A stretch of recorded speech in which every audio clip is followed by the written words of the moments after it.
Please rise for the Pledge of Allegiance.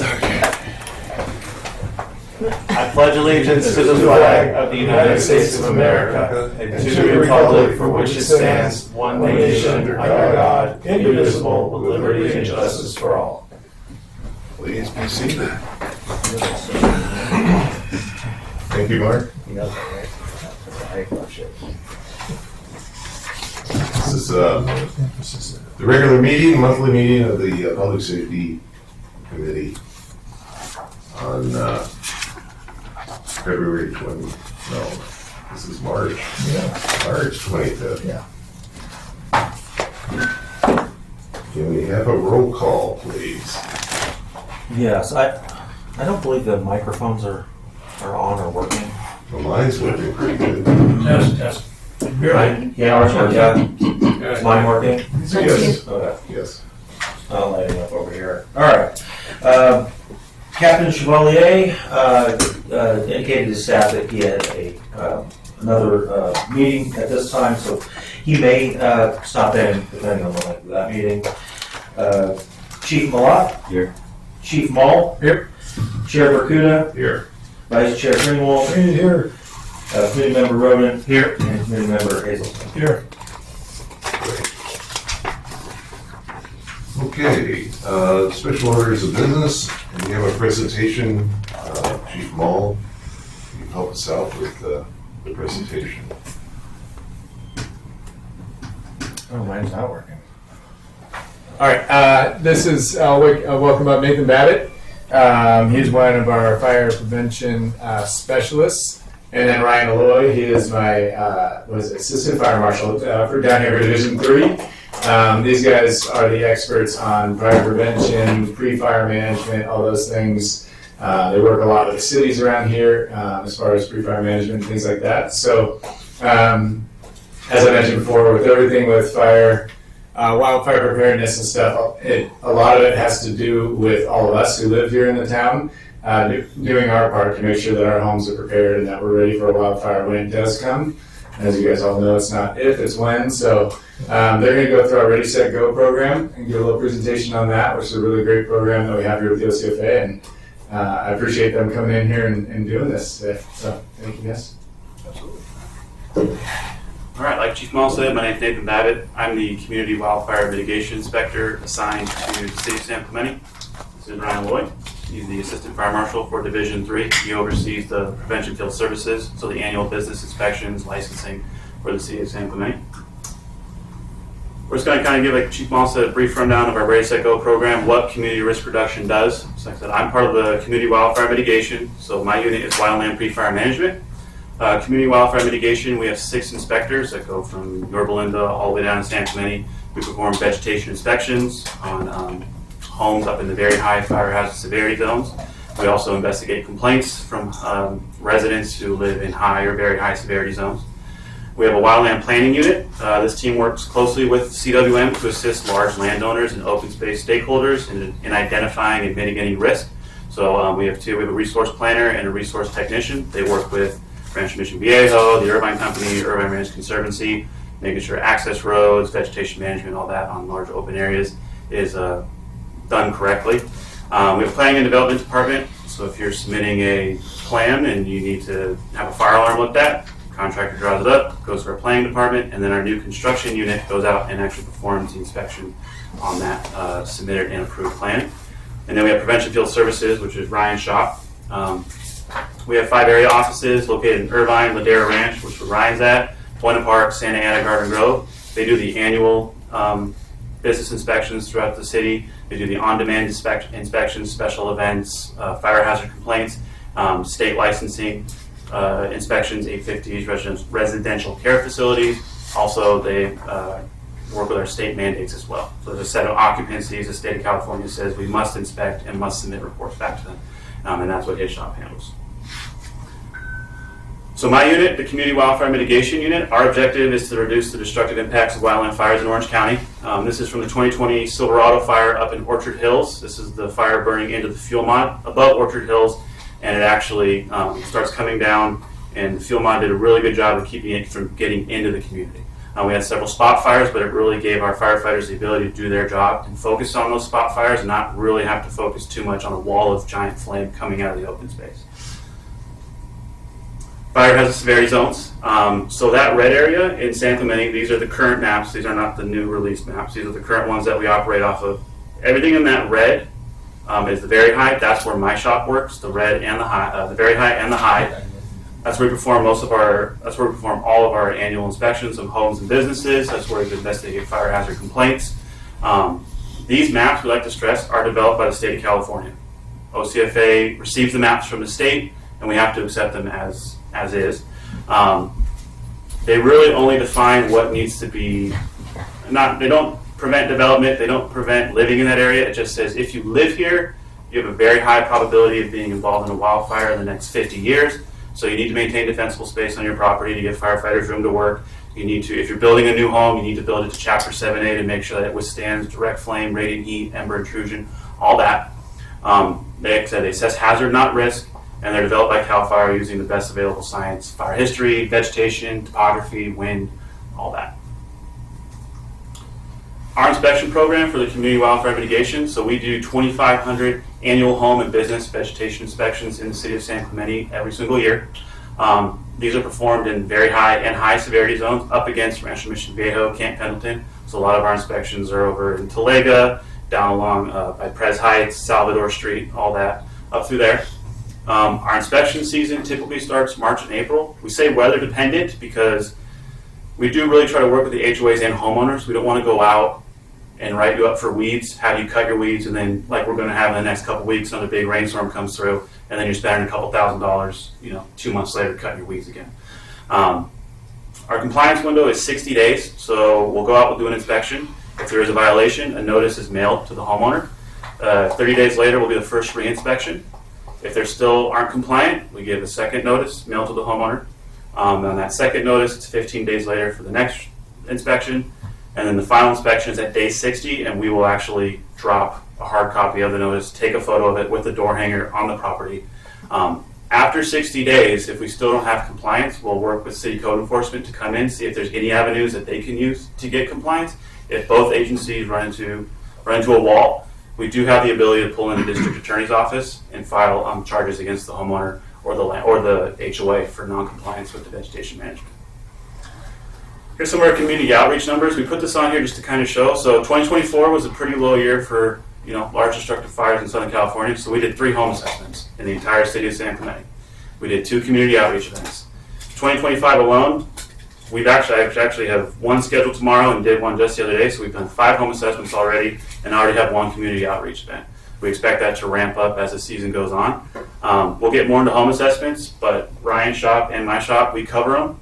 Basically, any resident in the city of San Clemente can request a home assessment. One of us, if it's an unmapped area, that's where Ryan's group will go out. If it's in that high or very high, I'll go out and we'll walk the property with the homeowner. We'll point out areas of vegetation that need to be addressed that could contribute to wildfire spread. We'll point out areas on their home for ember intrusion. We really work with them to make sure that we get these homes dialed in for when a wildfire comes through. There's no enforcement on the home assessment. Like I said, it's just completely educational, totally free service that we are more than willing to do, and we work with the homeowners to get those scheduled when they reach out to us. A couple laws and regulations we want to bring to your attention. So as of July 1st, 2021, if you live in that very high severity zone, and then it's going to be in the high severity zone under the new maps that were released, prior to close of escrow, you need to have a defensible space inspection on your property. They can schedule these through our website at ocfa.org. Like I said, I'm the inspector for San Clemente, so I do them down here. We work with the realtor, get on our books, we'll come down, do defensible space inspection. Any violations, we'll issue a notice. That's the disclosure saying we found some issues. If they're compliant, they're issued a compliance letter, and it's good for 6 months. This is a state law. The next one we have is the immediate zone, Assembly Bill 3074. So right now, new structures as of 2023, so if you submit a new fuel modification plan, if you submit, or you're doing a ground up build, you have to have a non-combustible 0 to 5 around your property. The thing we want to bring up about this is February 6th, the governor signed an executive order. He requested that draft regulations be put on his desk in 45 days with final adoption of the regulations by the end of the year. And this Assembly Bill 3074 will go into effect for every home in the Very High, most likely starting next year. No one is grandfathered in. There's a 3-year window to get homeowners to come up to that compliance. So if it goes in effect in 26, by 2030, 2029, every home in that red needs to have a non-combustible 5-foot zone around their home. There's going to be a huge education piece on our end for it. That's what I'd like to stress too. We do enforcement. We can bring the district attorney and have avenues to get compliance if needed, but our whole program is based on education. We found that we get way more compliance just by having a one-on-one conversation with the homeowner or the property manager and saying, this is what we see, this is why you should be doing this. Obviously there's a legal background to it, but you know, we get way more compliance with that education aspect. So we're going to give a quick overview of the Ready, Set, Go program. Again, this is what we provide to HOAs, regardless of where they are in the city of San Clemente. I handle the ones in the Very High and the High. It basically, we sit down with boards and homeowners and we say, this is the ready portion, so this is before a wildfire even starts. What are we doing? Let's look at your house for home hardening. Let's look at the vegetation around your community. Let's look at that immediate zone, start getting that dialed in. The set portion is when a wildfire is approaching. So you see smoke at the distance. It looks like it's coming your way. What should you be doing at that moment? And then the go is when you ultimately get the evacuation notice. Like I said, the ready portion, field modification plan, defensible space, immediate zone, home hardening. And then when we give it the full presentation, we go way into detail on whatever the manager or group requests. So, for example, we just did one that was strictly home hardening. We have 15 slides that go over your roof, your eaves, your whatever. We can tailor it to whatever that group wants to see that day. This is the set slide. So we talk about escape routes, predetermined locations for meeting points in case you can't get a hold of loved ones and they're in an evacuation zone and you're out. What you should do in the interior of your home: shut your doors and windows, move furniture away from windows and doors, turn your AC off, grab the 6 P's: people, pets, papers, prescriptions, pictures, all that. We talk about getting a go bag ready, right? So this also is having your stuff in an area that you can quickly grab it and go if needed. And the big thing we stress is with this slide is if time permits. Obviously, we don't want you running around as the fire is burning up out of the open space trying to grab everything. If you've done the prep beforehand, it should be a real quick grab and go situation. And then our go portion, that's a leave before you're told, take your valuables. This is when in fire, you actually get that evacuation notice. The reason we stress this is we don't want people getting caught in fire or smoke. We want an area evacuated so Chief Mall and our firefighters can get in there and do their job, because obviously life comes before property. So if everyone's out, it allows them to focus on saving homes.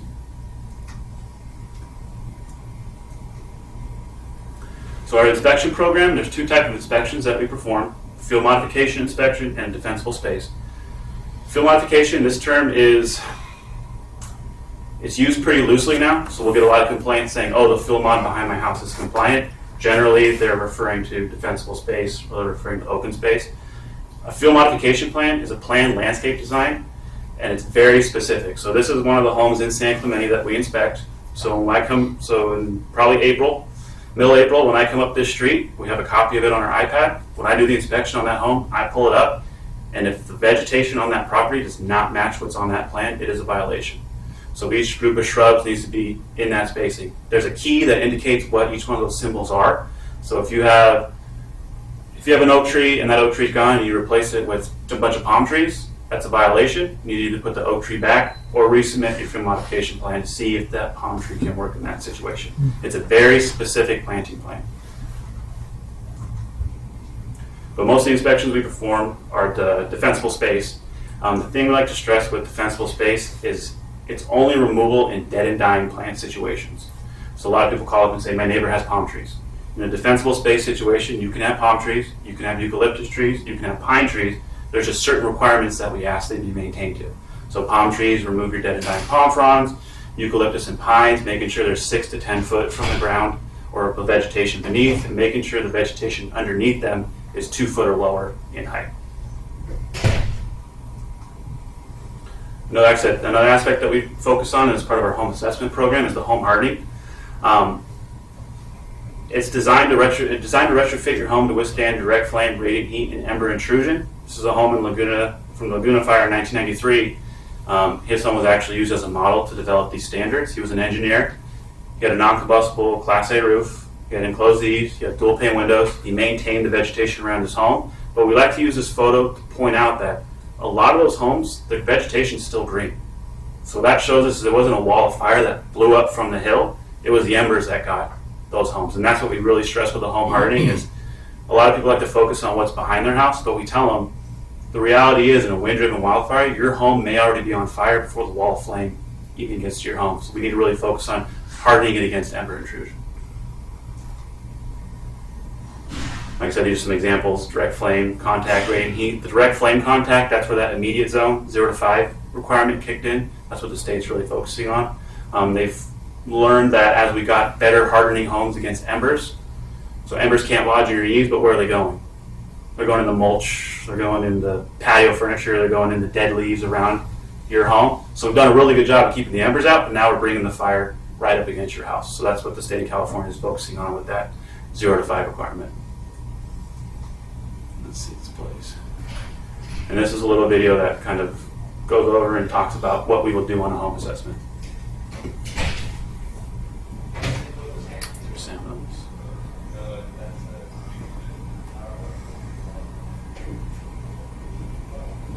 Is there supposed to be? Sound. It's okay.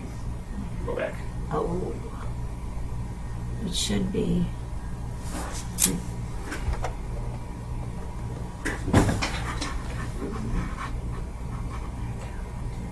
Facts. Most assessments take Maybe wind 45 it. minutes. Go back. Sure. Let's go. It's a short video. Yeah, it's less than that.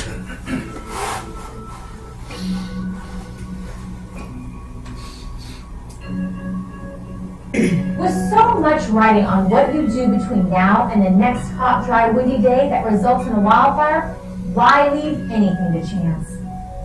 Help us help you by scheduling a home assessment. A home assessment is a consultation with an Orange County Fire Authority representative who will provide you the information and insight you need to make a decision on whether you protect your home from wildfire's catastrophic effects. Most assessments take 45 minutes. The OCFA representative will leave you with handouts that support what was talked about during the walkthrough. There is no enforcement by OCFA during the assessment, and there is no cost for the assessment. Even if you're ready and willing to take action, there are guidelines and recommendations based on years of research that most homeowners know little about. During your assessment, fire personnel will examine the outside of your home and surrounding property and will explain specific steps you can take to reduce your wildfire risk. Homes survive wildfires because of home hardening and vegetation management, not fate or luck.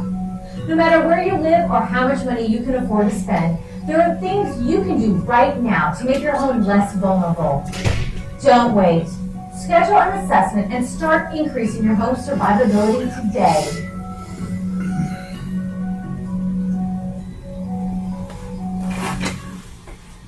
I'll give it to Ryan and he'll cover his section. All right, thanks.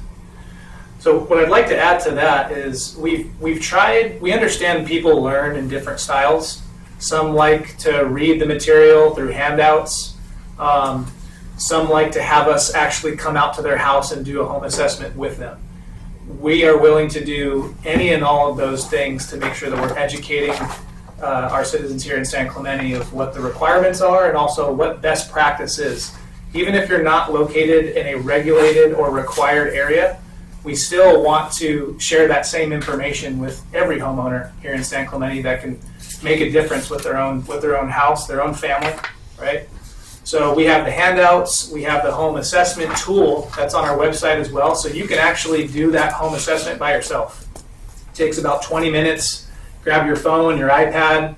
It walks through a series of questions where you kind of grade yourself, your own vegetation on your property, the features of your home, and then at the end it gives you a list of suggestions from weekend projects that you could do yourself to maybe some like larger substantial projects, maybe your roof type or boxing in your eaves. But it kind of puts it in a nice format for you so that you can have that list. That list doesn't go out, it doesn't go to anyone else, it's just for you.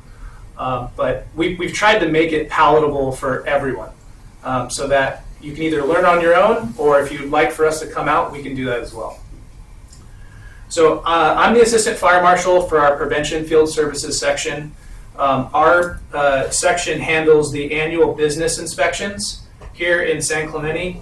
We handle the on-demand reviews, so special events that come into the city, our shop reviews those special activities or special events. We handle various types of fire hazard referrals, ranging from blocked exit, obstructions in fire lanes, access points.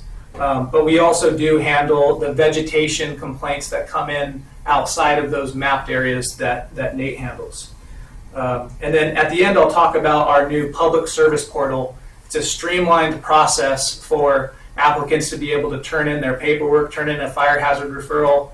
We've tried to make it as easy as possible for people to be able to submit those things to OCFA.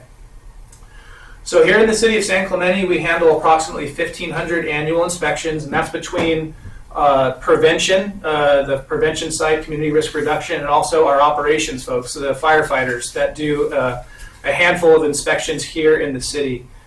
They handle all of our multifamily inspections, so all the apartments, anything that has 3 units or more in that structure, it's required by law to have an annual fire and life safety inspection. So our operations folks handle those inspections, and then our shop handles basically everything else, whether it's a school, high-rise, which we don't have any in San Clemente, but we do a lot of the operational hazard locations as well. So if we've identified that it has the potential for large loss, it's a target hazard, so to speak, we'll do the annual inspections there. And then anything that has like an operational hazard, we would want to make sure that we do an inspection once a year with that business. If that business is found to be non-compliant, then we can issue a correction notice, just like Nate mentioned with their process. But some examples of some of the stuff that we come across is a fire life safety system being deficient, the fire alarm, the fire sprinkler system, fire hydrants, access points, exiting issues, or if they have a violation of their operational permit. Okay. So special event review. So our shop handles the review of special activities that are here in San Clemente. And what we're looking for is if they're going to have anything that requires an operational permit, such as like a large canopy or a tent, we want to make sure that it's not going to obstruct vehicular access for our operations folks. That's not going to inhibit people from getting in and out of the structures that are in that parking lot, so to speak, if they're going to have a tent. We want to make sure that if they are cooking, it's done safely. It's in line with California Fire Code. And then, as mentioned before, we also handle fire hazard complaints. So one thing that I'm going to talk about now is our public service portal. This is a new program that we initiated this year with OCFA, and so you can go on publicservices.ocfa.org. It takes you to this page, and then if you are an architect that needs to submit a plan for a new project, you would go to this website, submit your plans online. Everything's paperless now. You'll be contacted as soon as your plan is ready for pickup, or if there's corrections, the applicant will be notified. If you have a special activity that you want to throw here in the city of San Clemente, this is where you would go to create an account, submit your application to us for review, and then it's grayed out on here, but if you want to report a hazard, we take any and all hazards. So if it's a concern to you, we will take it. We will contact you either over the phone, through email. We understand that if it's important to you, we want it to be important to us. We want to look into it for you and see if we can maybe put your concern at ease, or if it's something that requires us to take some action, we will. So this public service portal has really, I think, been beneficial to the citizens here in San Clemente, making it easier for them to report those things to us. So that's pretty much all we have for our presentation today. Is there any questions that anyone has? Yes, sir. How do we get a hold of you or HOAs or whatever? How do we set up those assessments? That's a great question. You can actually go on here and submit that request for a home hardening inspection, or you can also go on. You can email us at rsg@ocfa.org, and that's probably the best avenue to have us come out and take a look at your HOA's landscaping, or if you'd like kind of a community outreach presentation like Nate's shop does, that's mostly tailored to your community. It can be a little more specific. That would probably be the best way to get a hold of us and get that on the schedule. Great. It's important. I've got 3 quick things. Yes, sir. First of all, you put up a map that said kind of the CAL FIRE zones. All right. Is there a possibility of getting that map? So that map is, when I say it's the current map, it is the map that was adopted back in 2011. The ones that were released yesterday, we are still getting the data. We are still putting that into our system. Okay. And those maps, like I said, we're still trying to sort through what is and what's not, and then Chief Mall can give you a copy of that in the future. It'd be great because our HOA is coming up for insurance, and we're about a third of a mile from the Victoria station, and we're right on a freeway to block anything. So I'd like to have something to give our insurance carrier to show them that we're not in a fire zone, see if it helps our insurance at all. And we have 92 units in our HOA. You contact to come out and just take a look at our defensible space there. Absolutely, yeah. Great deal. And I'll leave my contact information too before I leave. Yeah. And much to my misfortune, I am the chair of the Carnival Colossus this year. Yes. So I need to go to that website and download my application for October. Yeah, if you send me an email, I can give you the instructions with everything. There you go. Yep, Thanks a lot. no problem. And in the future, these maps will be on OCFA's website? Yeah, so this map that you're looking at is on there right now. Okay. So this is the currently adopted map. The new ones have not been adopted yet, but this map that you're looking at, you can go on our website and you can, if you just go to the search button and you type in fire hazard severity zone maps, you can pull it up and you can actually type your address into it, and it's transparent. So it'll drop a dot on your house and you can see where you're at in that mapped area. So it's a little better than what you're seeing here right now. We're getting the data from CAL FIRE because we found that the maps that were dropped yesterday are available on their website, but they're not transparent. It's a solid color, so you can type something in, but you can't really. We were talking earlier. We have a transparency slider, so you can kind of pull off on the color to see exactly what's underneath it. So even yesterday when we got them, we're looking and we're like, that looks like La Pata going up that way. I guess it's coming out this way. So we're getting that data right now.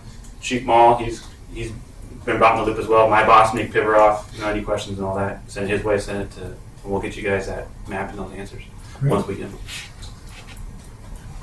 It's important. Yeah. Can I ask a question from the peanut gallery? The new maps, I've got a picture of the new map on here. I was looking at it this morning. When do these officially become the map? Like, when is that? Probably not the day it's dropped. Is it July 1st, end of the year? When is it actually the real map? 120 days is when they actually officially Like 6 go in. months from now, this is the real map. Yeah, so we're looking end of July, probably. End of July. I can add a little bit of clarity here. So our building official will be working on these maps because the city needs to adopt them within 120 days. So there'll be a public comment period on the new maps. The comments are not, the comment period is not exactly designed with the intention of revising the maps to be less restrictive based on comments. The city does have the option to make the maps more restrictive if the city finds an interest in that. However, there will be a public comment period where these maps will be available to the public, and then it will be required to go to the city council for 2 public hearings prior to adoption. And we are working on that currently. That's the adoption. That's the city's local adoption, yeah. right? But as far as the state, it's adopted. There's no public comment for those for the state. The state's process was, I don't want to speak too much to the state's process, but we have been following this since last November, and there weren't very many opportunities, as far as we are aware, for the public to have commented on what CAL FIRE has developed. In fact, because of the LA fires, the release of these maps was delayed by approximately 3 months. So this process all would have actually started much sooner, but we are now embarking on our 120-day period. Gotcha. Any other questions? No? Thank you very much. All right, thank you for your Very time. informative. Very informative. Thank you, Chief Hall. Good. In my brains. Very brief. Next item here is approval of last month's meeting minutes. You take a look at them real I quick. move to approve, I read them. Read them. Second. Second from Tom. All in favor of approving? Aye. Consensus? I'd like at this point, got a special person I'd like to introduce. Got a San Clemente resident, Mike Kay. I've asked him to come in and give us a little informational update on the city's effort to reduce wildland brush fire risk using goats, sheep, and donkey named Steve. Mike has been Get a, over here and stand here symbolically. please. No, the donkey's. Donkey's Steve. name is Steve. Okay, Steve the this is donkey. Mike. So you said a donkey named Steve. Yes, all right. Mike's been a San Clemente resident since 2005, and more permanently since his Sonoma home burned down in 2017 at the Tubbs Fire, where he was a volunteer firefighter. Mike is a graduate of UC Davis with a master's degree in agricultural ecology. He's semi-retired with a keen interest in demonstrating the practical use of livestock to mitigate the threat of wildland brush fires. With the recent devastating fires in Los Angeles County, the need for control of growth of dangerous brush on our hillsides and open areas is keen on our minds. Because of his efforts, Mike is becoming a local celebrity, achieving demonstrable results in controlling fire fuel loading without the use of chemicals or expensive hand crews. Pleased to welcome Michael Kay. I took a couple of photos. I went out and looked at Mike's operation out there over at the sports park, Hermosa Sports Park, and to show you what he's doing and visually get an idea of what's going on. There's 2 slides there. This one here, this current slide, is the far slope is after the livestock have been munching. The foreground is them actually munching on the current section, and the second slide is in the you can see the thistles that are popped up over there. That would be the next thing. So you can see the before and after on the thing. Michael, thank you for coming over, and I really pleasure. appreciate you giving us insight, because this is a city project. Thank you, Nick, for reaching out and coming out a couple of times and bringing some carrots for the second time. You were very popular. And that's not for him, it's for Steve. For Steve the donkey. The background was well described, and I have reluctantly my life has become one of post-fire recovery. I give talks up in LA. I was texting guys in Malibu while watching this presentation. It goes on multiple times a day. It's unfortunately something that's become a big part of my life. Not only did my place burn down while I was a firefighter, but I then got a contract to do cleanup under the U.S. Army Corps of Engineers, something I probably will be doing in LA once the goats here are finishing up.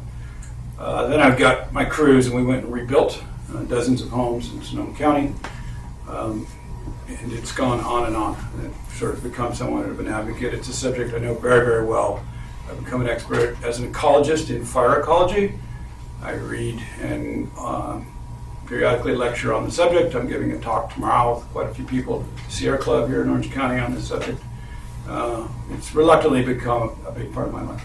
It was an honor for me when Andy Hall, a few months ago, agreed to the idea of a pilot project to bring in goats and livestock here in this environment to see if it would be a viable way to reduce, to mitigate fire fuel load in our steep hills and canyons, and at the same time to go after some of the invasive species, the mustard and the thistle, as you mentioned, as we see in the photo right here.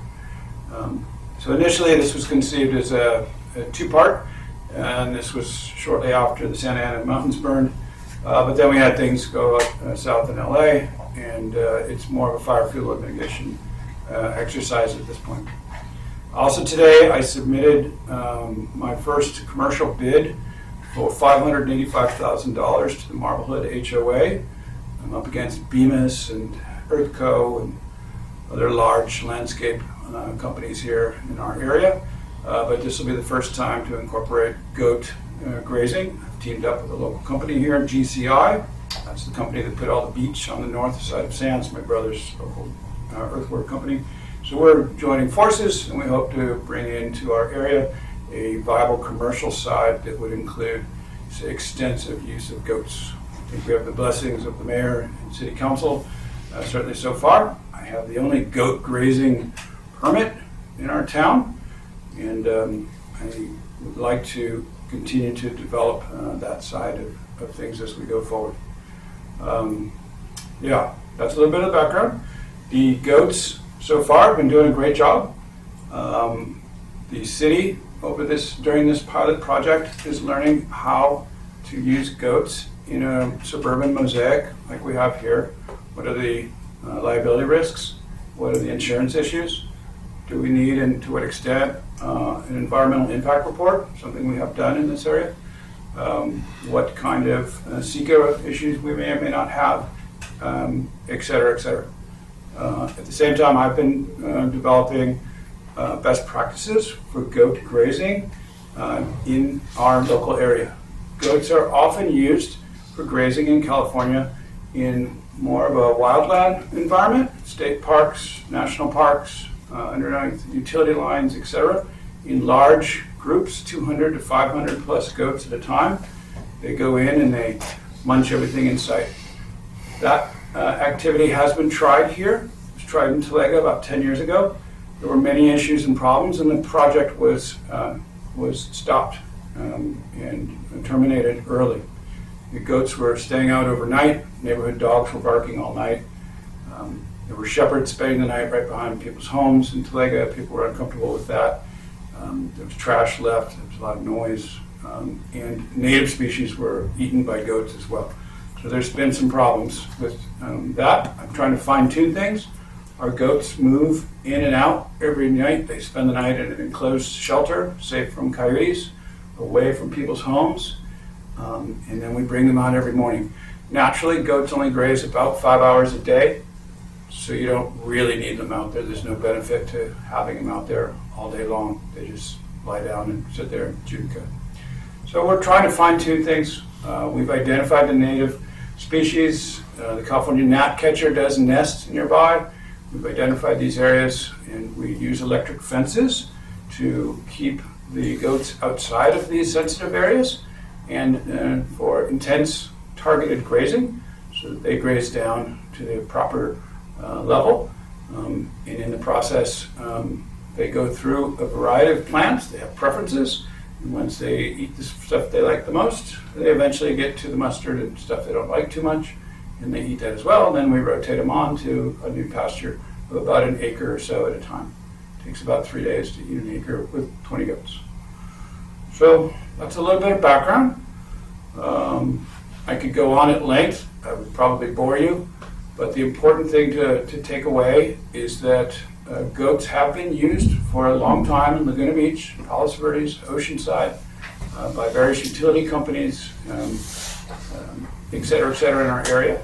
And the powers that be have opened it up to giving a shot at seeing if we could come up with a viable goat grazing project here in town. And I'm trying to evolve that into a commercially viable business. To that end, CAL FIRE has stepped up and helped. We've initiated the process of applying to grants to CAL FIRE to fund some of this stuff in town. It probably doesn't need to cost us much at all if it's done correctly. So, well, yeah, that's my presentation. Yeah. Any questions? I hope somebody's got a question, or maybe feel a little better if someone asks something. Yeah, thank you, Mike. I really appreciate you coming in because we needed to hear from you the current status of that, because it's a project that's ongoing from the city. So, and you still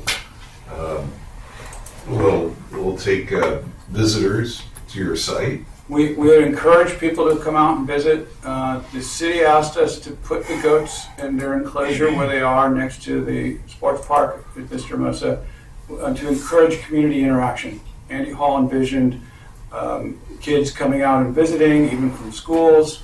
He wanted strong community buy-in, and that's something I've taken to heart. We encourage folks to come out, and I get quite a few visitors. It's quite a spectacle, the running of the goats every morning as they gallop off to the new pasture where they're going to eat. And people come out and help out now. I have about a half dozen formal volunteers. They've signed waivers and everything else. So we continue to develop with the city proper etiquette, proper best practices. So the community buy-in is been an important part. And was part of the initial concept, and was also part of the initial concerns of the mayor and city council. They weren't sure, they were a little hesitant, but then we had the LA fires, and the consciousness of the people changed radically, and I have had nothing but support from everybody, from staff have been fantastic here, people walking by. I get comments like, this is how it should be, we absolutely need this, they do this in Costa Rica, we should do it here, et cetera, et cetera. So the community buy-in side of it's been very important. The initial fears were that coyotes would get the goats, et cetera. That hasn't been a problem at all. Not to say that it couldn't be. But the problems have been teenage hooligans, boys. And my daughter has seen an Instagram account of a teenager from our town inside the goat enclosure at night with a goat.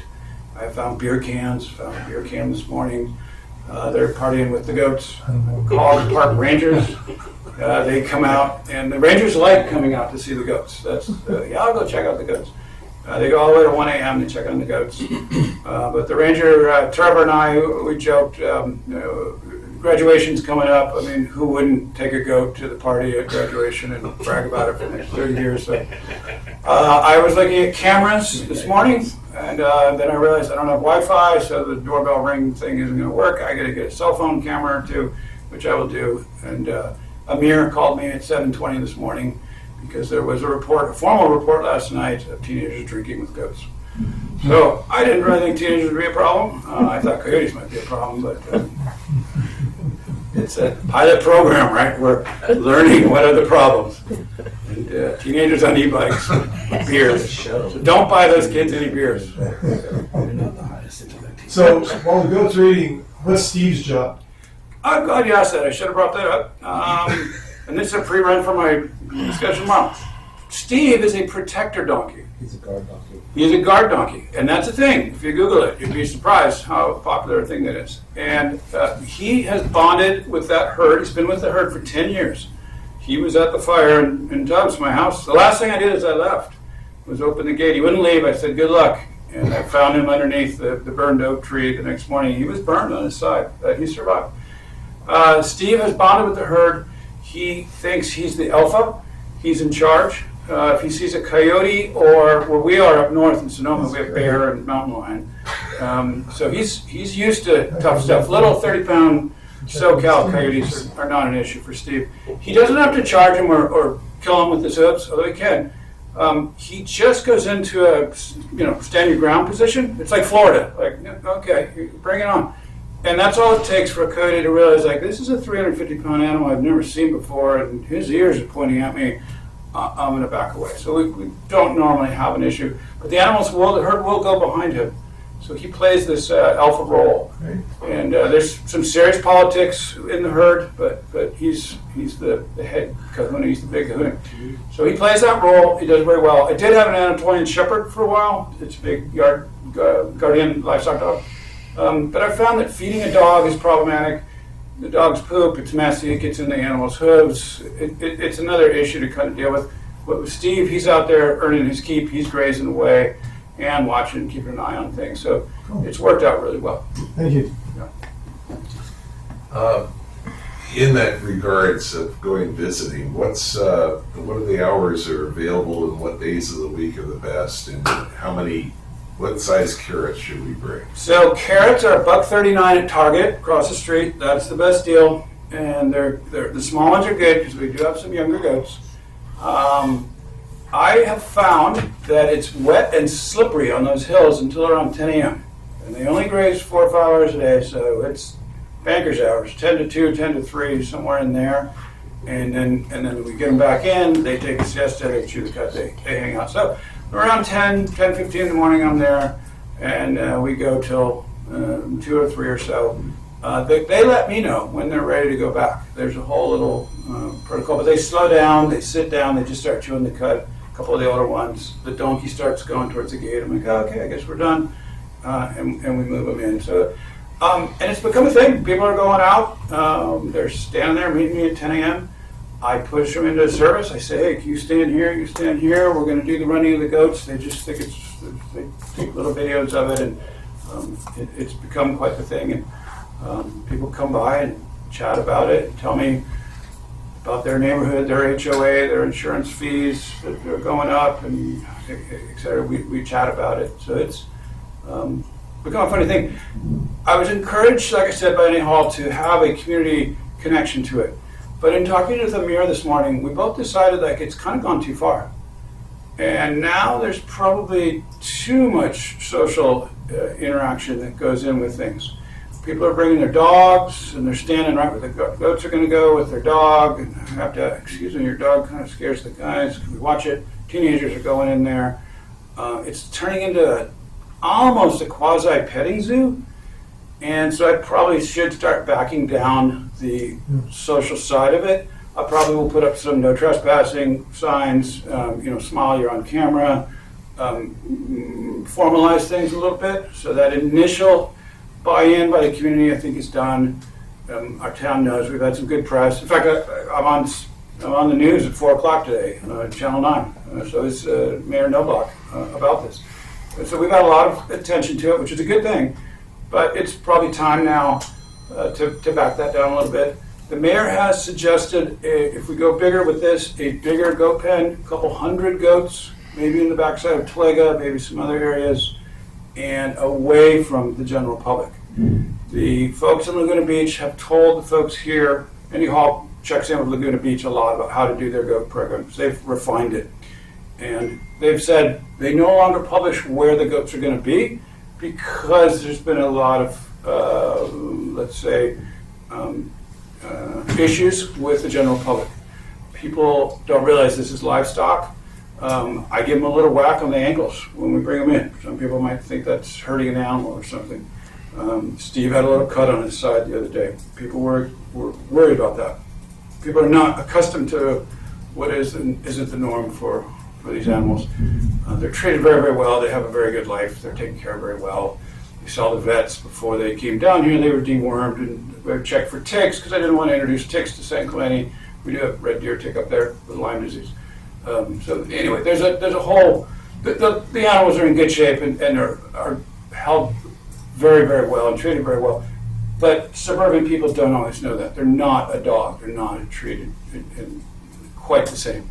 And so there is concern of negative publicity. Laguna Niguel had their program stopped when an injured goat was seen for several days. And it was filmed, it was put on Facebook, there was public outrage, and they stopped their goat program. So in an age of social media, that is a concern I have as well. Anyway, I'm rambling on about all this stuff, but yeah. So we have a GO program. It's going to go until, well, it's probably go another month or so. It's a 3-month program. So far, so good. And thank you so much for giving me an opportunity to kind of let you guys know about what's going on. And I would encourage you all to stop by sometime and bring some carrots and say hi to everybody. Thank you. Yeah, currently, he's on the extreme west side of the Hermosa Sport Park. From the street on Hermosa, you can actually see the corral, the pen that they hold it in. So if you move around that way, you can kind of maneuver in there and park on the grass type thing. So Yep. it's very, very nice. Thank you. Yep, my pleasure. I'll throw out too, if you have a chance to get the OC register, there's the front page is that new map and a lot of discussion about it. That new map is our town. Now I'm off topic, but that picture showed 15, maybe 20% of the town is very high fire zone. We're now over 50% of our town very high fire zone. And it will have a significant impact going forward. And I suspect with the goats as well. And we'll see, but it's worth reading today's OC register to kind of get a little background on that. And remains to see how that plays with the goats. We may have other goat companies coming in. There are already other goat companies who have contacted the mayor and others and asked about that. We'll see how it all plays out. But anyway, enough. Nice to meet all you guys. Take care. And come on out and visit the goats. Will do. Thank you, Michael. Appreciate it. I was gonna have to go out to bid. Yeah, go out to bid when you do that stuff. Very good. Then we're into the oral and written communications, more of that section. And I see we have a member of the community. Would you like to speak on that subject, EJ? I'm sure you do. Yes, yeah. Sure, I got This is Dennis Orday. Yeah. Please. Yeah. You have a slide deck. I know. Who? Have a hoop? No. I sent over a PowerPoint. I don't. To whom? I'm sorry. I haven't seen one. No? Well, I've already put it up so I can look at it, so I won't forget anything I said. I brought my laptop just in case this would happen. Yeah, I got your email from yesterday, but I didn't see any. Well, there's like half of my emails where I send an attachment, I forget the attachment. Oh, yeah. Oh, yeah. Carousel. I'll bring it up. It's mostly just bullets anyway for me to not forget anything that I wanted to say. So I'll bring up my laptop and I'll just do it here and talk to it.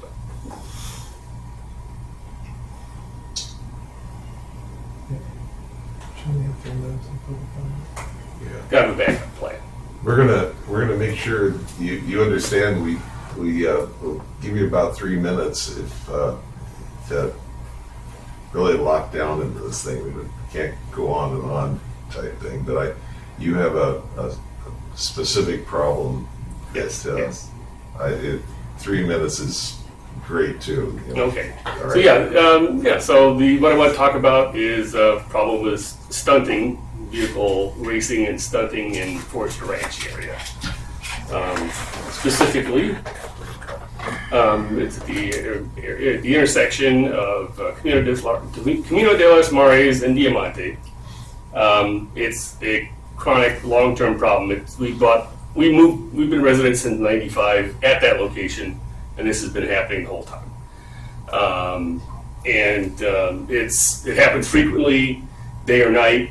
There's no predictable pattern to it. We will report these, and people will say, "When should we come?" And I ask about maybe get a more patrol. They say, "When should we send out the patrol?" there's no good pattern to it. It'll happen when children are playing, it'll happen when people are walking their dogs, broad daylight, middle of the night, 2 a.m. while everyone's asleep. It does happen a lot when it's raining. They like that intersection to be wet so they can spin around better. They get excited after every release of a Fast and Furious movie. They get a lot more activity then. After events at the high school, we get a lot of activity in that area. That's where people tend to go afterwards. There are some very general patterns, but for the most part, it can and does happen. Sunday afternoon, lazy Sunday afternoon, we'll be out there doing it. They'll do it while their drivers are around and see them spin around other drivers who are driving through the area.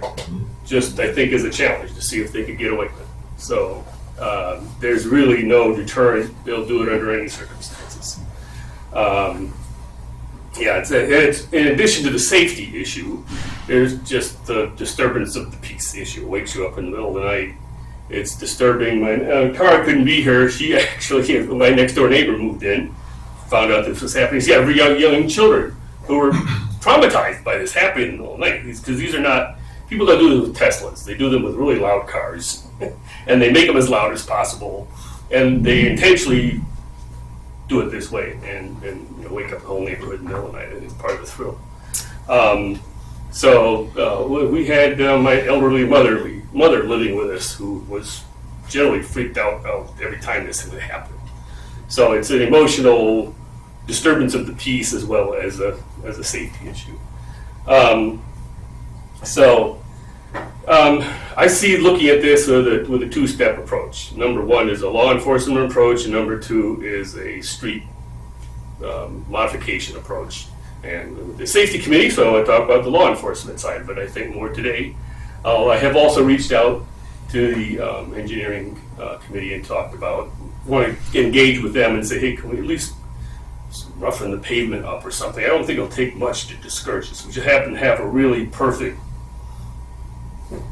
donut area, a real perfect area out there for cars to go do this kind of stuff. And when we have, over the years, I've called out, I've reported many incidents to the dispatch. And I realize I've learned over the time what challenges that we face back there. It's a long, that end of Camino de los Ferraris, it's a long ways from everything. That's why they're back there. It's quiet, there isn't much traffic, it takes a long time to get there. You can see people coming from a long ways away. They also have a sense for how long they can get away with this. 10 or 15 minutes before anybody will be able to respond, and then they leave, and they get away with it. And even if you call a dispatch, hey, someone's out there doing this now, it's referred to as an annoyance area. There's terms for what the situation is, and it's difficult to enforce. So, and part of me as a resident, I want to get these, I want the satisfaction of people being busted, but I think the reality is if we had visibility and deterrence, the situation would improve, not necessarily getting anybody. So if we could get more patrols, more visibility, we have a lot of activity in that area. In the mornings, people like to go walking their dogs and hiking and go out in the hills. And people just saw a little more patrol activity in the area. Word tends to get out, and it has a deterrent effect, even if we don't catch anybody, which, as a resident, you want to see them get caught, right? But really, what I just want to see is the activity stop. So any kind of enforcement ideas, I've had sheriff's department deputies over. We talked about different approaches to this, and it's just been difficult over time. And I talked to dispatch. I call dispatch. I say, this is reactive. It never works for me to call and have the sheriff come out. It takes so long. They're long gone.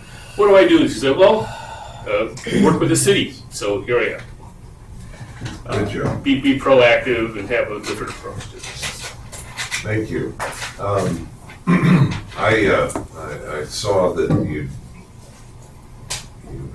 made those inquiries and stuff, and I took the opportunity before I came to the meeting to see that. In fact, there's a lot of tire scrub in that one intersection there that as you're describing. You don't have to just drive, look at the pavement back there. Yeah. There's a lot of rubber smeared all over the place. And it looks like there's one way in, one way out. There isn't any other way other than Las Maris. Oh, well, what they'll do is they'll go up Diamante into our development, or up Portico del Norte, which loops them around. They end up back on Camino de los Mares anyway. But there are 3 ways they can scatter. Okay. And if there's a big event going on with many vehicles and a drag race time light, which they'll have, and a spotter sitting down at Del Rio. Well, really? if you get 20 or 30 people showing up, it's an organized event. Yes. And that has happened more than once. And they'll, you can tell that there's a spotter because they'll all scatter when you can't tell why they're scattering. And they'll scatter all 3. Well, they won't go up the Camino de los Mares. That tends to be a main way. If the sheriff is responding, they'll come down Camino de los Mares. So they'll go into the neighborhoods, and get out of there. Lately, it's been more solo spinning, and then that situation. The drag racing in particular has been improved by the roundabouts. Even though they're down at Del Rio, they like to drag race farther than that, and so that has improved that. So that is why I also want to work with engineering, because I think the street modification, we've shown the street modifications work and help that situation. I don't think we can or could or should get a big fancy roundabout there, but there may be some other lesser things we can do for street modifications that would help, in addition to getting some law enforcement. Wrapping up the highway with little dots all over the place, Well, yeah, I've looked into some things other communities have done. An extreme case, to be sure, is Cleveland has done what's called pavement milling, where they take an intersection and it's sort of like a bigger, say dots or rumble strips. They mill the pavement out so that a normal person has no problem proceeding through the intersection. But if you're wanting to go sideways, you tend to tear your tires up. And they deter, and it doesn't get in the way of emergency vehicles either. We talked about a lot of our residents were saying, "Hey, let's put speed bumps out here." But that's not going to. Yeah, we know that. So these don't interfere with the fire department, emergency vehicles. There are things that can be done, and hopefully isn't too physically unappealing.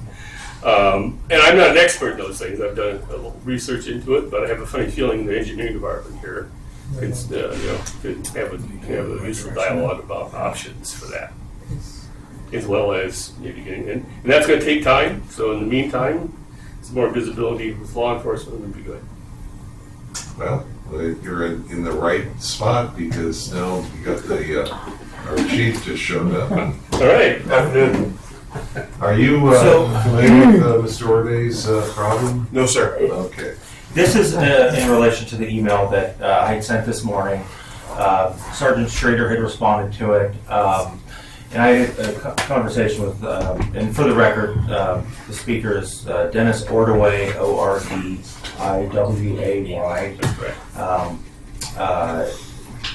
communicating about this issue, but in Sergeant Schrader's response, he asked that I provide his contact information. The Sheriff's Department is aware of this, if you want to ask him. Thank you. The Sheriff's Department is aware of this, and they do address these issues throughout the town, and they're more than happy to speak with you more about this particular issue. On the other side, as you had mentioned, you've reached out to Public Works Engineering to start that conversation, and so I'll communicate with them on the back end as well. So I see going, like I say, a two-pronged approach to it. So, Right. yeah, I'll reach out to Jerry. Thank you very much. Thank you for coming in, bringing it to our attention. Appreciate you giving me the time. Thank you. Good. Okay, now we're down to reviews and recommendations. I got code enforcement performance measures. Is that an Adam thing? That will be me. I'll field the Okay. answers that I can, All right. and I can follow up with any questions that I need to do more research on.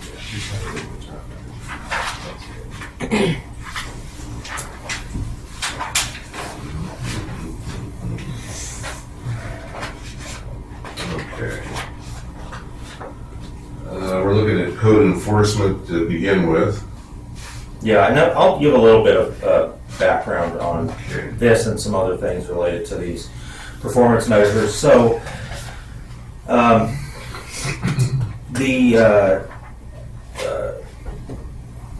our previous code compliance manager, Danielle Sorahan, is no longer with the city. So, the code compliance staff and the park rangers and the community outreach staff are now directly reported to me. We are investigating what we want to do with that position. But I'll say over the last 3 years, we've had 2 code compliance managers.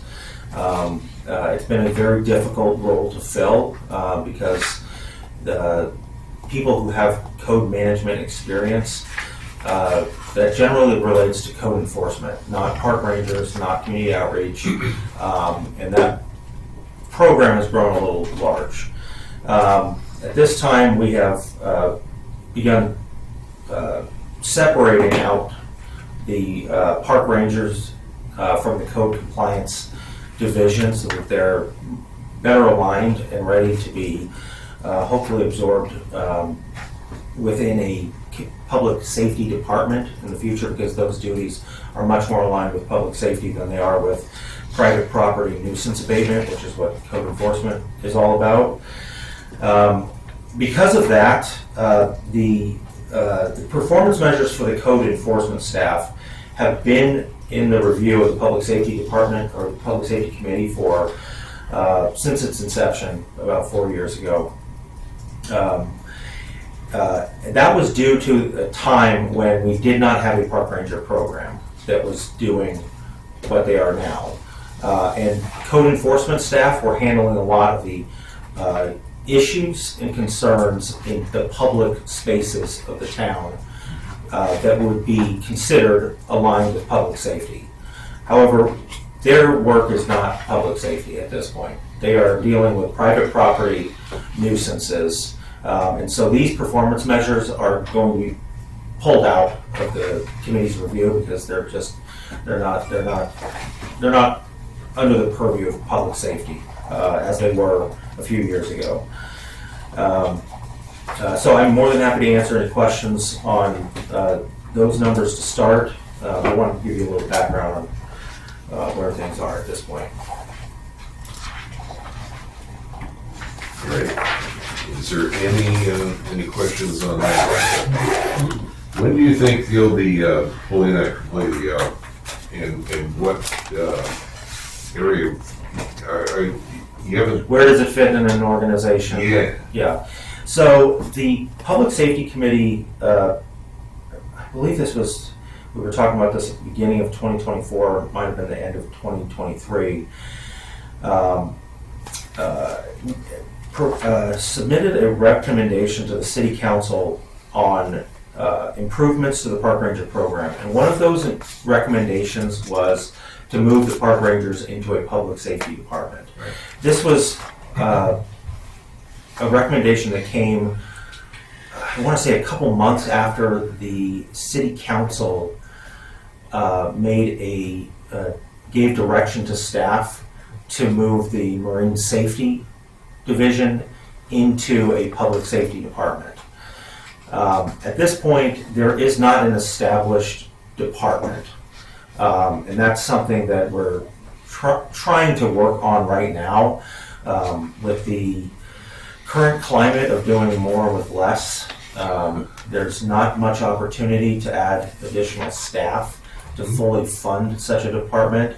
So the final layout of this is still a bit to be determined, but that's the ultimate goal, is to get the park rangers out of the community development department, because as I discussed with code enforcement, community development is about the regulation of private property, not public safety activities, which is unfortunately where this has been housed for quite a while. And the desire from the council and I believe the community is to have the park rangers be more aligned with public safety than they are with private property enforcement. Yeah, because they enforce the public parks. Exactly. Yeah, and they're dealing with a lot of issues that, if they rise to a higher level, would generally involve a law enforcement response.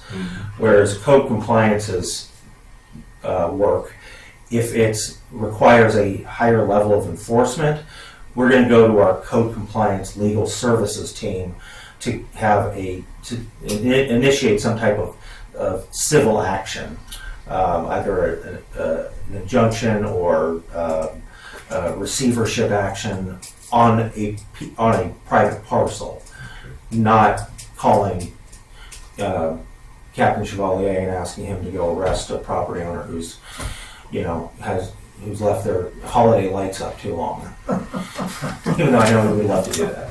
All right, in that mode, since we're talking about this stuff, do we need to separate ourselves from code enforcement? Because we're not we're affected anyway. So what I would like to do is, and I've got an update on some committee and commission reorganization and structuring later, but I would kind of like to talk about the plan moving forward. Fundamentally, I'd like to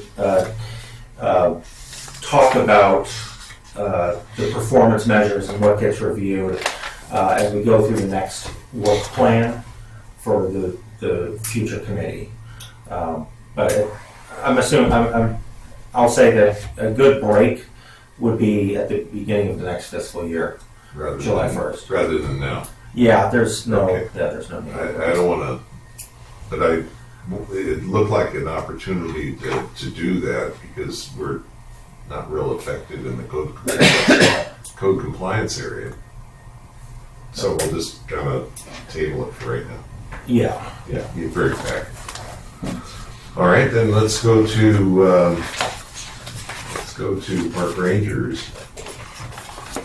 Give us a hand on that one, Dad. All right, so Park Rangers have been, as you've heard from Mr. K, been involved in as many issues as they receive calls about. Our main focus is the beach areas, specifically North Beach, is a major concern, and direction has been given for the park rangers to provide a presence in that location as often as possible. However, there are issues all around town, so they do have to leave from time to time. But some of the other issues that have sprung up recently, we have a new sound amplification ordinance that relates to the use of amplified sound in public spaces, and we've, over the course of months, have received complaints from the Pier Bowl area about some folks using bullhorns and such to convey their messages. So the park rangers have been trained on how to address that particular type of issue and go and address that. They have issued some warnings and citations for those violations. We're also working with the Sheriff's Department on handling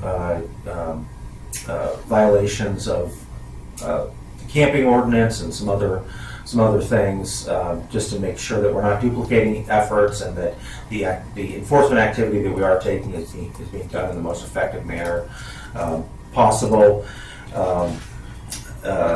So as far as what they're doing, they're still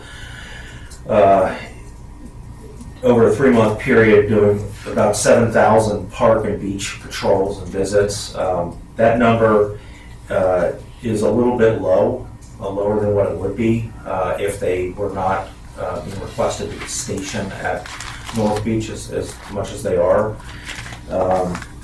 They're addressing the non-parking violations, which is essentially any violation other than parking. We want to call that out because the parking citations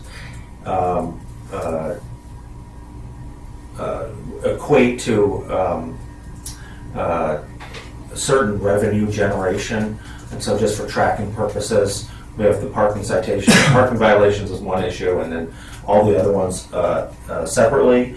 But that they addressed over 3,000 non-parking violations. 38 parking violations have been addressed. The park rangers have received some automatic ticket writers for parking violations, but we're still working through on getting those online. There's the other, and I will say, for the parking violations that are addressed, just so everybody's aware, they generally deal with the parking violations of things like illegal parking at city park facilities or city facilities that don't relate to paid parking areas. The paid parking areas are handled by the RSVPs. In the paid parking areas, the park rangers will address violations that occur like late at night. Like if somebody's parking in an area that nobody's allowed to park in after a certain hour, they'll address that, but they don't have access to the parking meter information, and so they're not addressing those. They're dealing with all the other types of violations. Let's see, what else of note here? They had 269 complaints they responded to over that 3-month period. And one thing I will say, in the previous months, Trevor Malash, Park Ranger Supervisor, had come and discussed some opportunities to improve complaint submission, complaint resolution, some software that we could use for that, just reporting their daily activities. We're still looking into potentially using that, but the cost of that is about $6,000, and we've done some research to determine that the current method that they're using to log their activities is costing the city about $12,000 a year in time. It's just a lot of manual data entry, and so there's definitely a cost benefit to that. However, the city is embarking on a new website, and part of that website includes a new, we call it a service portal for the community called C-Click-Fix. It's utilized by a number of other municipalities, and it essentially gives you a map that you can locate a complaint on. And unlike how our current eTrackIt complaint portal operates, there's a lot more user functionality in getting from a complaint submission to get that complaint into the hands of appropriate city staff that can address it. And so I'm not entirely sure that we'll need the program that Trevor was discussing. This program will probably handle the vast majority of our complaints and the issues, and track the resolution of those issues in a way that will give us better reports than what it currently takes us to review all of our performance measures. So there's more work to come on that, but that is something that's in the works. Is the issue cost, or is it the issue of it doesn't fit as well as some other program?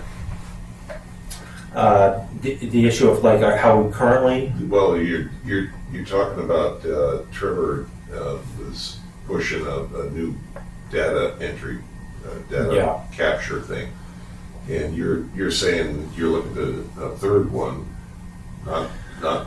So the third one we're getting, okay, no matter what. All right. So if that one covers the needs of the division, then we'll fully utilize that. The benefit of the program that he was speaking of, Watchtower, was that it provides better data on where their activities are located, so that we can, like heat maps and such, so that we can figure out where to best allocate resources in the future. But the primary goal here is to find a program that can better track their their activities, their performance throughout the shifts, and be able to use that data in a way that's beneficial. Super. Okay. Thanks, Adam. The parking ticket thing. Yes.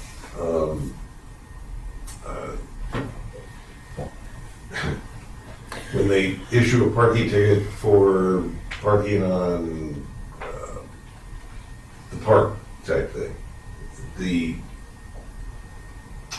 code section's there, but the description is disturbing the peace. That was not related to a parking issue. That was a Yeah, he was talking about the billboards. no. No, they're I know what you're I referring had a to. complaint from a guy that had a golf cart that was parked in a red zone and on the thing, and he he's also a cop, so he was saying disturbing the peace. He got a citation for that, and it was the vehicle was, that's the only way they could. The city ordinance was set up in such a way that the only way he could cite for this golf cart being in a red zone, and so it's kind of strange, as it were. Yeah, golf carts, dealing with golf carts parking in red zones has been an ongoing issue for, I don't know, 4 or 5 years at least. Sure. Sometimes our codes take a while to catch up with the I think the issue current activity. The issue I'm bringing up is that just the description, the header of the thing, is kind of odd. It is odd. When the municipal code gets written, sometimes there's maybe a number of things that can be listed under disturbing the peace that are not related to, like, a penal code 415 violation, disturbing the peace. Or illegal parking. Well, aren't golf carts, if they're street legal, they're held to the other vehicle laws? Yeah, but it's The where it's vehicle parked. Right, so it's illegal parking. Yeah, it still should apply. If it's got a plate, it's in the eyes of the state of California as a vehicle. But I think the issue is Not all of them have license plates. Correct, but Yeah. that's a whole separate issue. Yes. That vehicle's not even supposed to be on On the the road. street, right? If it's more than, I forget the exact number, but if it's X amount of feet away from a golf course, it It's- can't be on the I road. believe our code says a mile, Yeah. might be half a mile. anyway. I just You really hit it out of bounds. a thought. Half a mile away from the golf course. Well, the way Nick plays golf, I'm sure. Yeah, that's just a retrieved golf ball. Now, when you mentioned you want to address this new thing with the commissions and committees. You want Yes. to do that under your report, or do you want to do it now? I'll do it under my report. Okay, got it. All right, so I don't see any new business. No. Good, okay. And unfinished business, we'll talk about communications disaster preparedness. I've got the thing we're doing on tsunamis, and I've got a little PSA that I'd like to introduce. I looked at a webinar yesterday regarding tsunamis statewide, so they produced this, or had it produced, so it's fairly interesting. If you go ahead. Just to confirm we're against it, it's correct. I don't usually make tsunamis, but when I do, I prefer to use earthquakes. Last name Nami, first name Sue. People don't understand tsunamis, and I'm here to fix that. If you feel shaking, that's an earthquake and a tsunami warning sign. Get away from the water. The first wave could be the smallest. It's unbecoming, but destruction's my middle name. Hence, the next wave could be bigger. Nothing compares to how tsunami actually feels. You might see water sucked out, like a really fast, really low tide. You might hear a loud sound, like a train in the ocean. Recognize these signs. A tsunami could be coming. Right now. You need to get to higher ground, uphill or inland.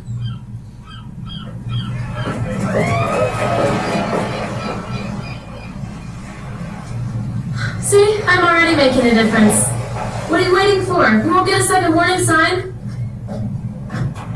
Go uphill because I can't! That's just between you and me.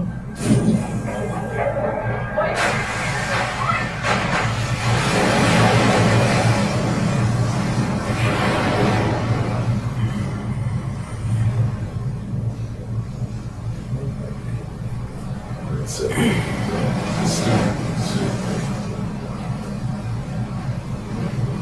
Anyway. Done? Yep. Yeah. It's, it was produced in conjunction with the Cal OES on the tsunami thing, so. Yeah. Like I said, I had this, we're still working on informational stuff for the tsunamis, and it's still out there, and it could happen anytime, right? I reckon so. Okay. Homeless and best management practices. Chair, Yes. before we move on, I did want to just say that we do have a tsunami communications drill scheduled for this Thursday. City staff, our public information coordinator has put out some public messaging on that, and city staff will be involved in utilizing our Alert OC and Web EOC programs to ensure that our communication is prepared should a tsunami event occur. Is that something that we could monitor from our? The Web EOC is closed to city staff. It's between it's utilized by the Orange County Sheriff's Department's Emergency Operations Center at Livermore Ridge, and then that's how they communicate with the cities on potential resource needs. So that one's not, doesn't have a public portal to it. The Alert OC, there is a test feature that we can push out to the residents, and in times like this, we'll usually use that program to push out to social media to get people to sign up for Alert OC. So if there is an event, everybody in the city, hopefully will sign up for that event and get notified. Yeah, it's like the Great Shakeout. Try to do that one too. But fortunately, San Clemente doesn't have the exposure to tsunamis like other places do, like the LA Harbor or Newport Beach or all that. But if I'm living right on the coast there, it would affect me directly, and it could be life-saving to get some information out there too. So working on that. Good job. Homelessness and best management practices for public safety personnel project. Anything new on that? Okay, move on. Neighborhood watch. Anything going on with neighborhood watch? Ryan did some more neighborhood watch meetings, and he signed up some more block captains. Good. And they just did something up at Lady Fatima, so busy. He's moving along. Brian does a great job. We're lucky to have him. Yeah. Absolutely. Great job. Thank you. Statistical information and review. We've been doing that today with park rangers and code enforcement reports. Human trafficking. Not much on that. E-bike safety and traffic, we haven't had much on that either. And technological review, nothing to report on our end of it. No. And the park ranger program, we talked about stats on that today. Anything else that? There are some other updates that are on their way. We're continuing to train all the staff whose positions are appropriate for the various levels of enforcement in those various methods. And we're also working on a body armor policy and procedure for the Rangers so that they can get vests, protective vests. But those are the things that are simply moving on. And the committee's already reviewed some of these requests previously and made recommendations to the council to move forward on them. So we're embarking on some of those things. There'll be more to come on the Park Ranger program in a few months. I'm anticipating we'll get some hopefully better direction on exactly where that program's going to land. The question would be, are those incremental things on the funded, like the vest program? Is it funded? There is budget Okay. in the existing. So we don't have to go to the city council asking them for that stuff. No, and for things like that, we'll find the money. If it comes to personnel safety, and I'm sure everybody's aware of the event last week with one of the with our deputies being attacked. She was with the park ranger at the time, and so that is a critical concern to our staff as well as OCSD, is personal safety of our personnel, and so those types of issues we'll find the money for. And rightly so. Yeah. Because the not having that stuff when it should be available is forgiving too. Okay. Police services. Good evening. It's my first meeting. Welcome. Long-time listener, first-time caller. No, so overall, San Clemente's seen a 21% reduction in crime, especially in the Group A offenses. We had 0 burglaries and 0 robberies for compared to last month, so that's positive. I believe that's due to the proactive enforcement and visibility that the deputies are contributing to in the city. I think that's kind of driven crime down. Just to piggyback on what Adam was saying, I think public safety is obviously extremely important, our number 1 priority, keeping the residents of the city safe, and that includes the park rangers as well. So we'll continue to do everything we can to make sure the city remains amazing, as it has been for years.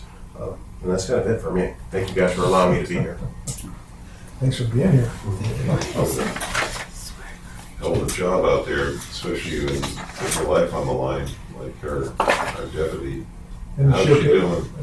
Fortunately for Amber, it's not her first rodeo, and she defended herself, which ultimately saved her life. And they found the guy. Yes, sir.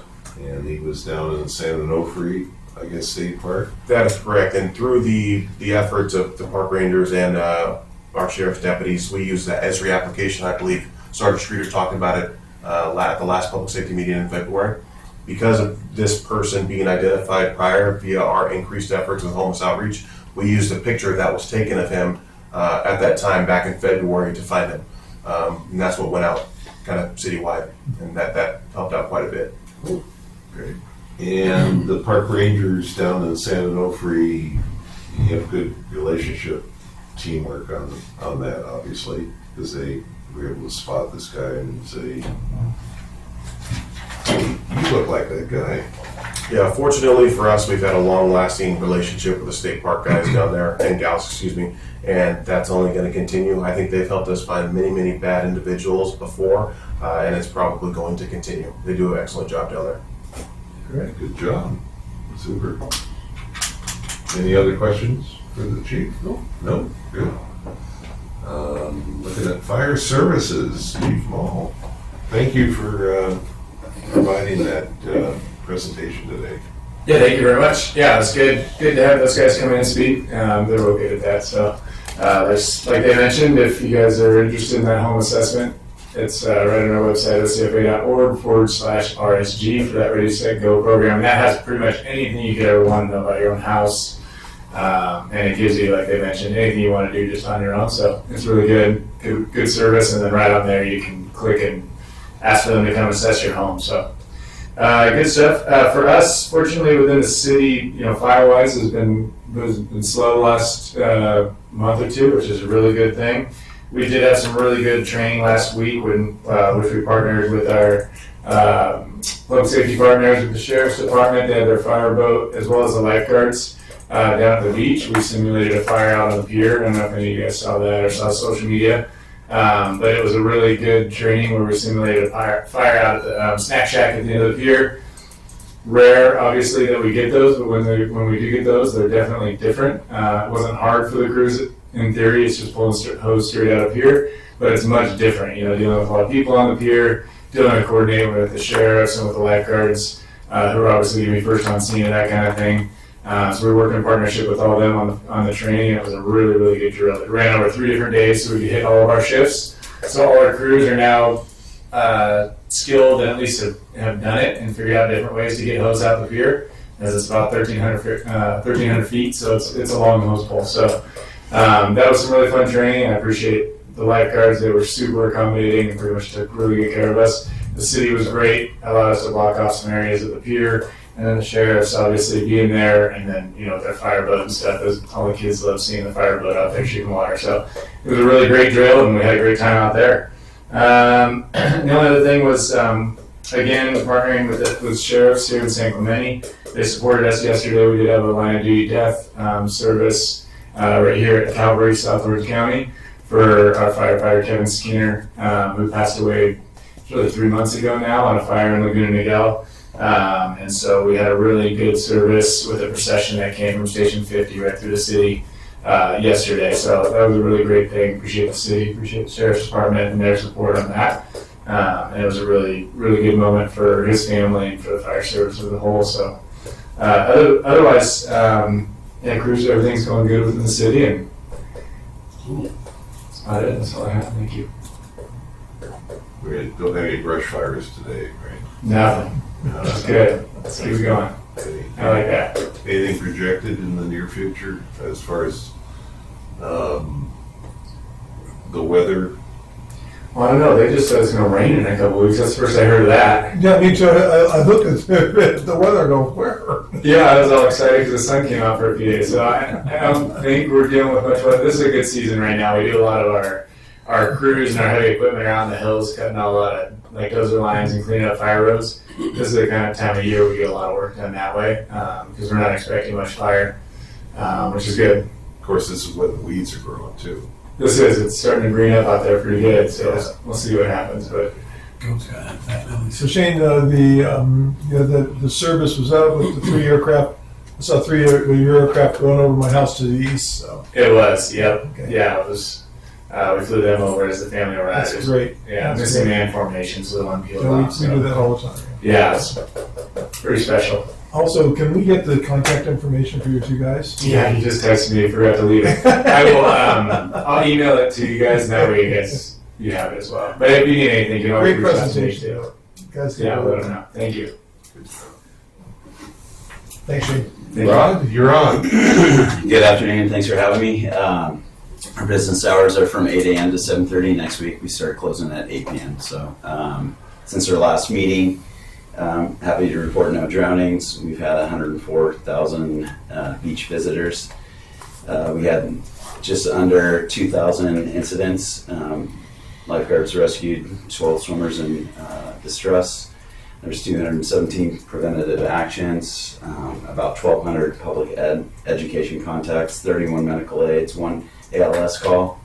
There's 553 law enforcement contacts, 1 OCSD request for service. We had 2 stingrays, 3 encampments reported, several sick sea lions. We did have a living dolphin that we had a response to last Tuesday. We had a shark sighting this past Sunday at the pier. Did an advisory for 24 hours. As far as staffing, we're 5 lifeguards during the weekdays and 10 on weekends. And towers are now open. Our T Street, the pier, Linda Lane, and North Beach every weekend moving forward. The spring break for CSD starts April 5th through the 13th, so we'll have towers open during the week as well. We had 4 to 6 foot surf on March 2nd and 3rd. Water temperature has record low and high, and since our last meeting, it's been as low as 53 and as high as 61. The contractor is just about finished 2 of the towers. Those 2 towers will go out probably next week. One will be Tower 1 and the other will be Tower 5, and he'll start the 3rd tower. As Shane said, we assisted OCFA with the fire drill. We have the tsunami drill that's coming up on the 27th. We had a couple full-time lifeguards attend a 2-day conference at the Water Safety Summit up in Newport. This Thursday, Friday, we have 3 full-time lifeguards attending a board of directors meeting up in Ventura for California Surf Life Saving Association. Our rookie training's ending this weekend. We started off with 13. We're down to 9. For that, we had cut 4 from the training, so we're hopeful that the 9 will work out. Once they're done by this upcoming weekend, they'll have over 100 hours of training. The JG swim test, we have 2 more left. We have Wednesday, tomorrow and Sunday. Ocean safety presentations, we've done 4. We went to Lady Fatima, Truman Benedict, Clarence Lobo, and San Onofre. And the lifeguards managed 5 special event permits on the beach since the last meeting. And that's it from...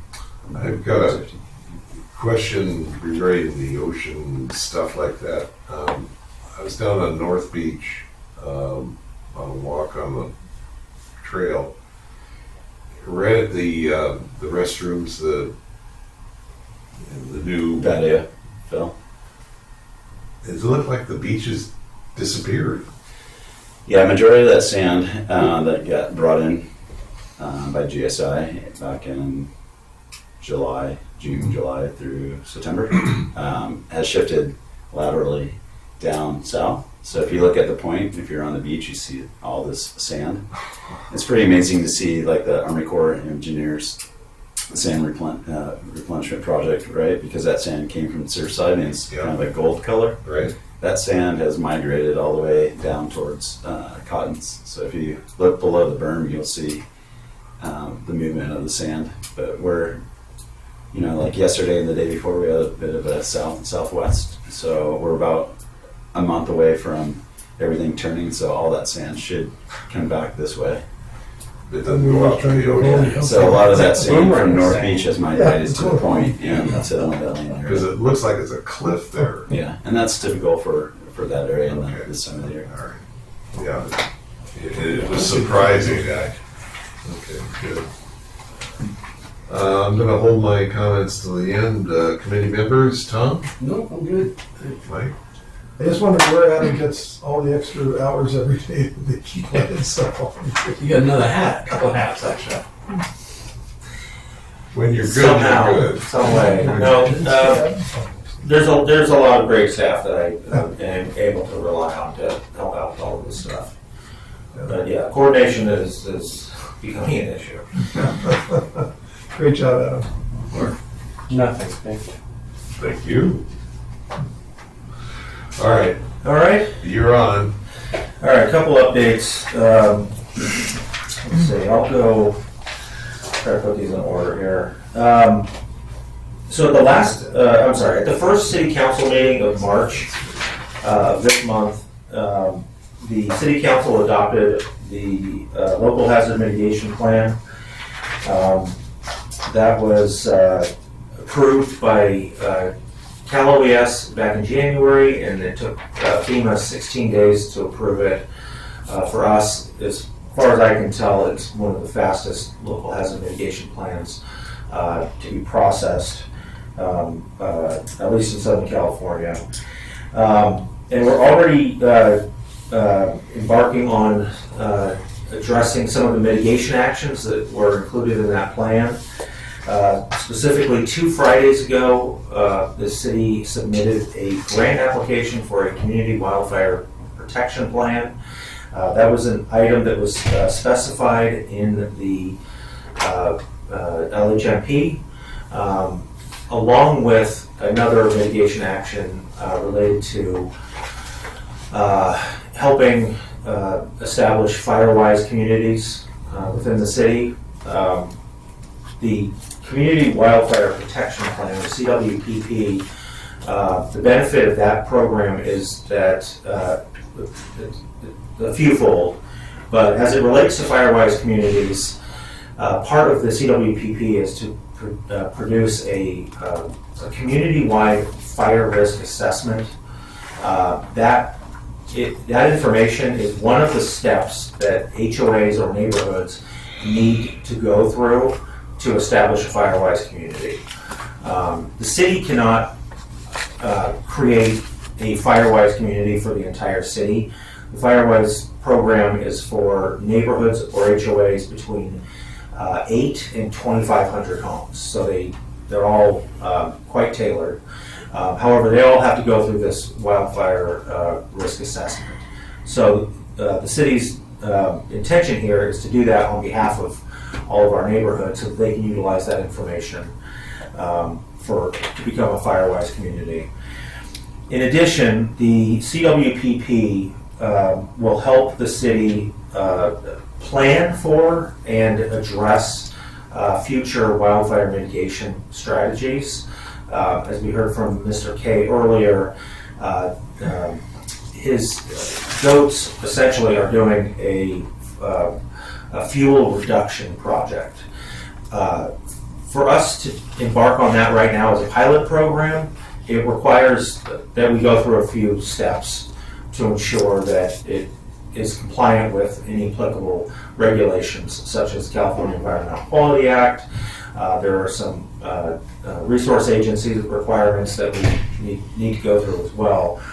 However, the Community Wildfire Protection Plan is intended to identify projects like a goat grazing program and establish all of that work on the front end so that it can be a recurring periodic activity that the city can embark on in future years without having to address the initiation of each program as a fresh project.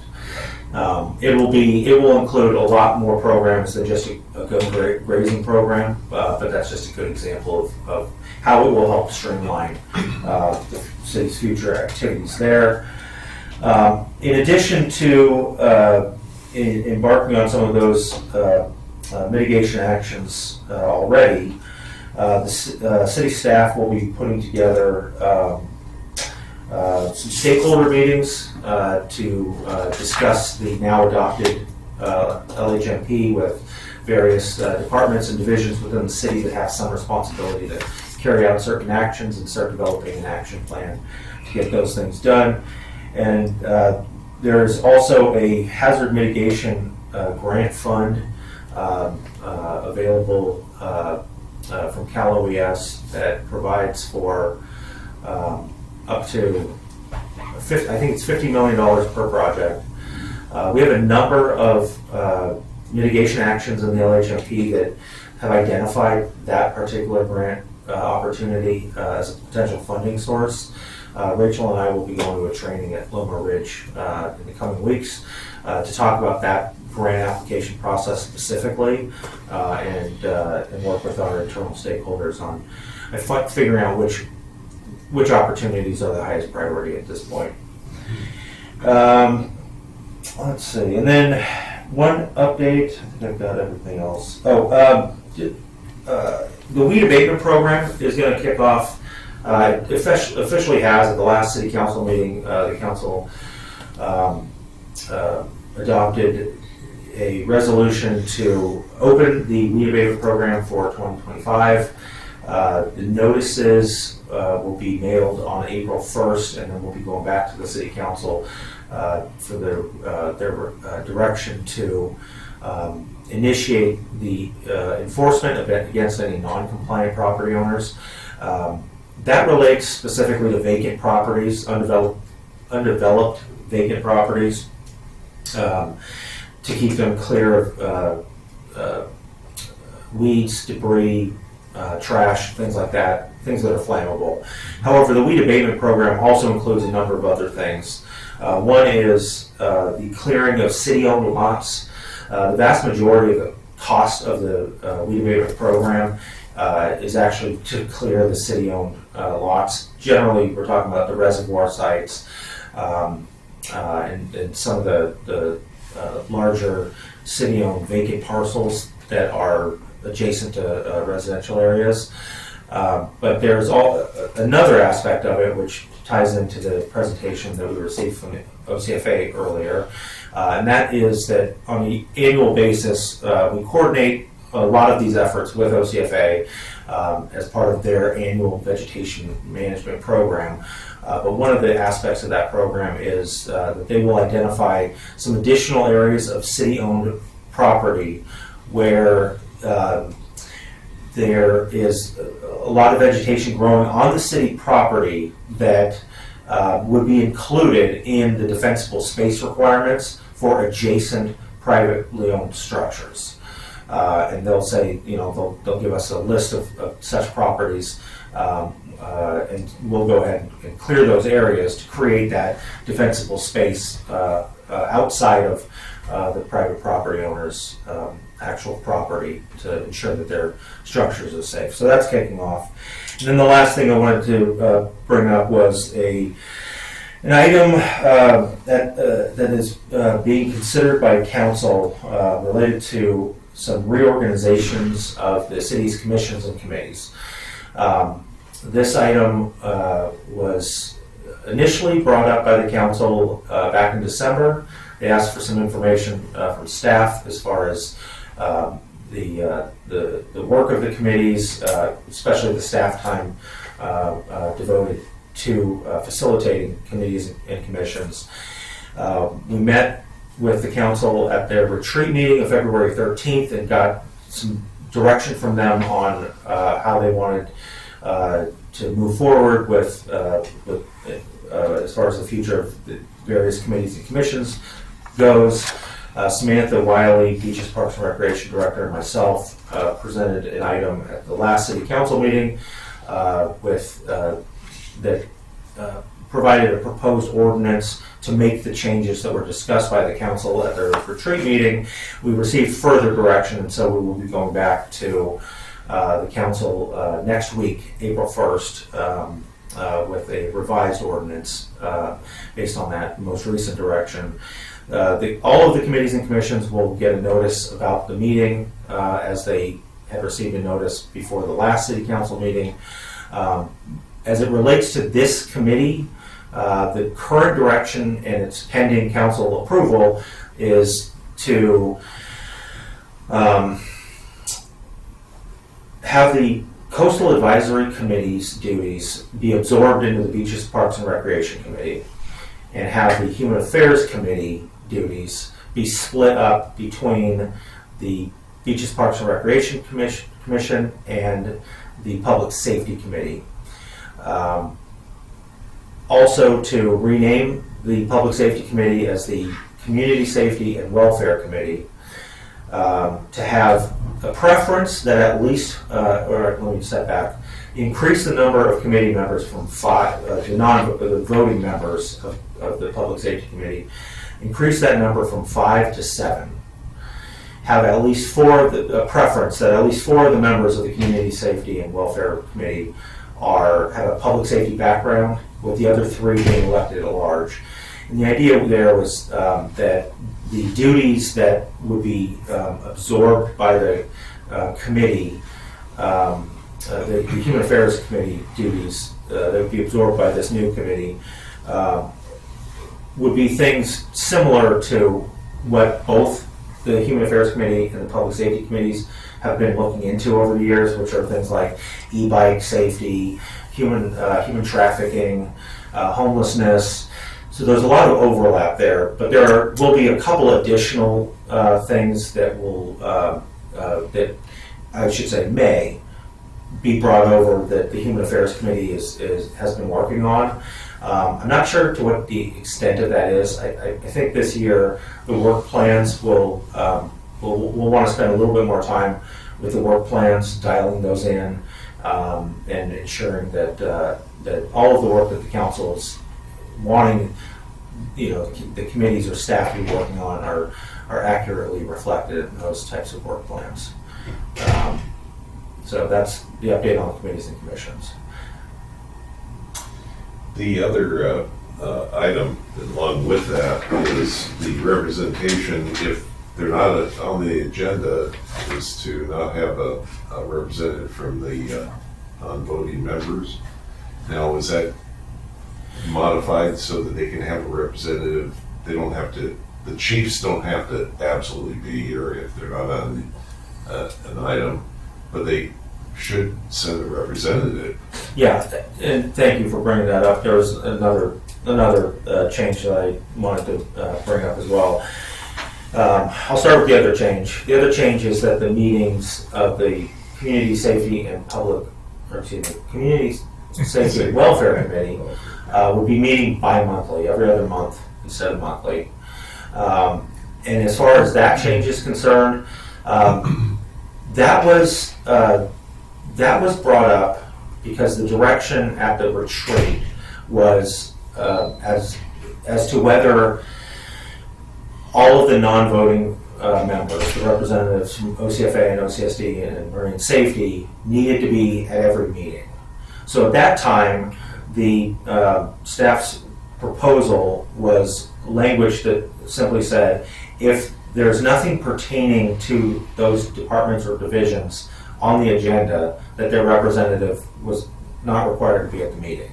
The councils decided to take a different tack and say, well, maybe it's just that we don't need the captains or the chiefs of those departments or divisions at every meeting. It can be some other staff. When we were going through the ordinance, the existing code already allows for that. So right now, Captain Chevalier can have Administrative Sergeant Schrader attend these meetings if he would like to. So there was no change on that front, but there would be a representative Right. at every meeting. But the spirit of the way it sounded when it was written is that nobody had to represent that unit if they weren't on the agenda specific. And, Yes. And that's not what we want. We want to have at least, because we're all talking together and there's some there and they may have some input on a particular thing that's not on the agenda, so we want to have some representative there And that's, to listen to it. And that give looks it- like where it's landing. Yeah. But I think it's, again, that's right. all of this is dependent on council determination, but wanted to give you an update on that. Right.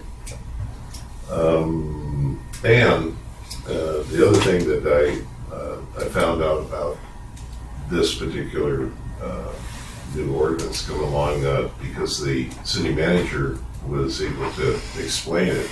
It's not the money that, because you got the stipends and stuff like that, it's the staff time that's killing you.